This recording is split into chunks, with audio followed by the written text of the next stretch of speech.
Yesterday, on a rare clear day, you could see the fires still burning around Mallacoota.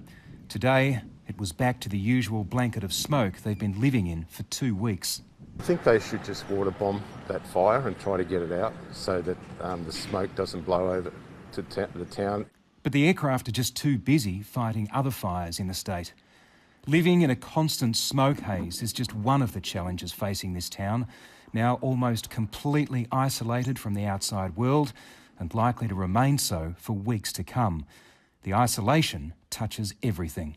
You know, there's people who have been on waiting lists for a long time for things like knee replacements, who were meant to be having them this month. Basically means that everybody has to be really gentle with each other.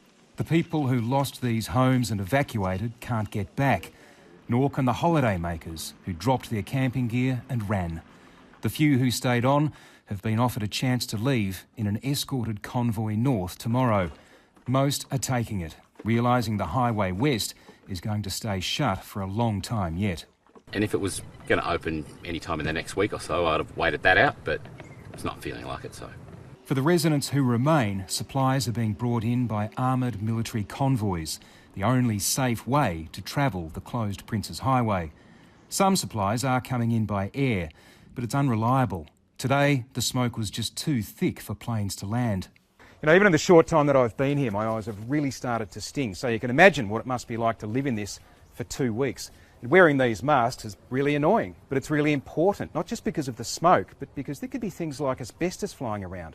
And you realise there is so much that is so difficult about living in a town that's isolated in this way.